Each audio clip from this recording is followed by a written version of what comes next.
Okay, this video is going to attempt to show the difference between an intentional off the string stroke and a stroke where the bow comes off the string on its own. So an intentional off the string stroke is sort of like your stereotypical brush stroke. It's usually something we're playing on eighth notes. I mean, it happens on other things, but I'm just going to generalize and say it happens a lot on eighth notes. It's something that happens a lot in classical period music, like Mozart. So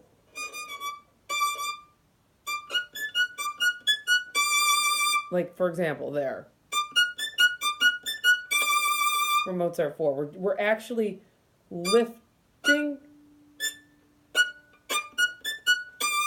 where you're actually lifting the bow and you're trying to take the bow off the string. Ignore my out of tuneness. So then a stroke that sort of has the sound of coming off the string, but you're actually not taking off. It's sort of like your stereotypical sautille stroke.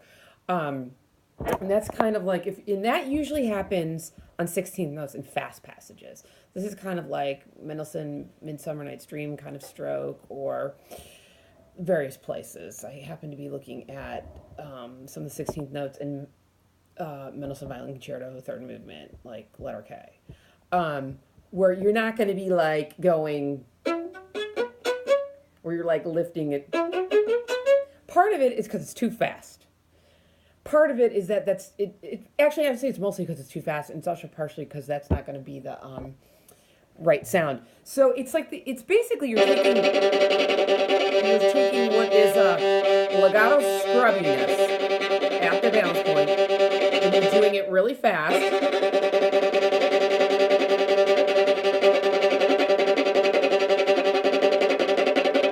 And then you sort of find this place in the bow. Find the place in your bow.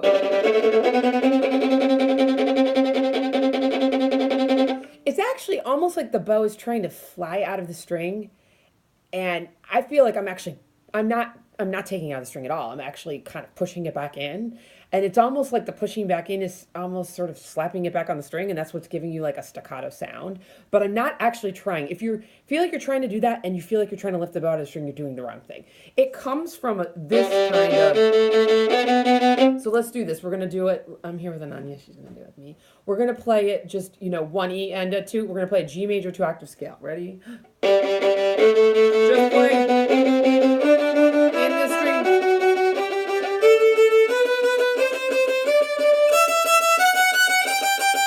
Now let's do it fat. We're playing da da da da da da, that tempo. Just don't push it in the string and play it loud, and don't try any off the string. We're not at that point yet. Ready? Go.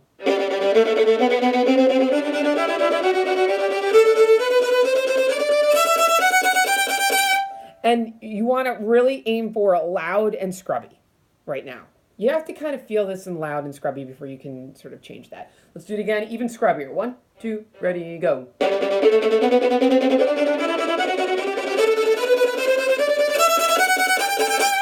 Okay, now let's do it. I want to do an exercise.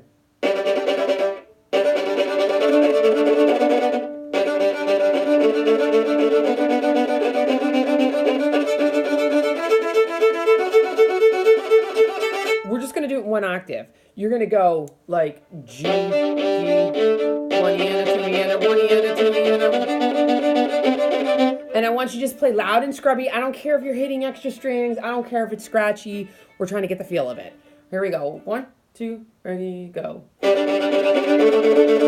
Okay, wait. You got to get by the balance point, and you got to get louder. If you're playing all like, and you're like over your fingerboard, you're not going to get the right feel of this. And it's not going to work. Because you actually have to feel like you're scrubbing the bow in the string when you do this. Ready? So.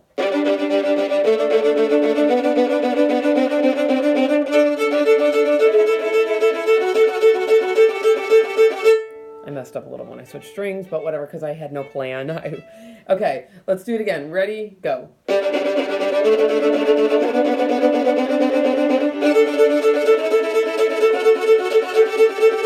Now, we're going to go even faster, and I want you to just, if your bow feels like it flies out of the string a little bit, let it just the tiniest bit, but then keep slapping it, pushing it back in. Ready?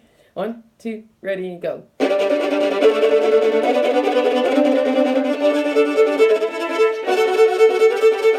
I messed up when I changed strings, but you should be kind of getting where it's like that's an exaggeration of it. Did you feel it? I don't know, kind of, yeah. Let me see you do it. Ready? And you have to have a good bow hand for it. That's the other thing is if you got one of these things going like a straight thumb, straight pinky off the bow, it's not going to work. So do your bow hand. Let me hear it. Faster. Let me stay right. I see it. You feel that flying out? It's like a tiny thing. It's flying out like a 1/16 of a millimeter. It's like the tiniest bit. That's all it is. Now let's do.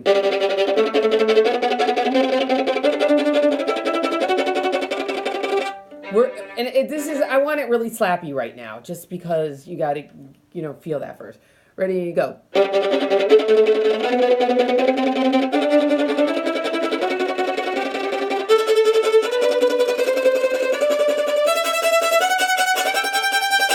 Now here's the problem with this stroke is, did you feel it that time? You do it. Let me hear it. Yeah, that's right. Push it in more. Push it in. And the flappiness should feel like when you're flapping that bow around for the string crossing. So you're both pushing the string, pushing it in the string, but you're also letting it flap. It's both things at the same time. Ready, go. Push, flap and push. Ready, go. And keep it on the highway too. Ready? And get closer to your balance point. Let me see your bow. $10 says she doesn't have enough rosin on this bow, but okay, it's not that bad. The rosin factor is not that bad.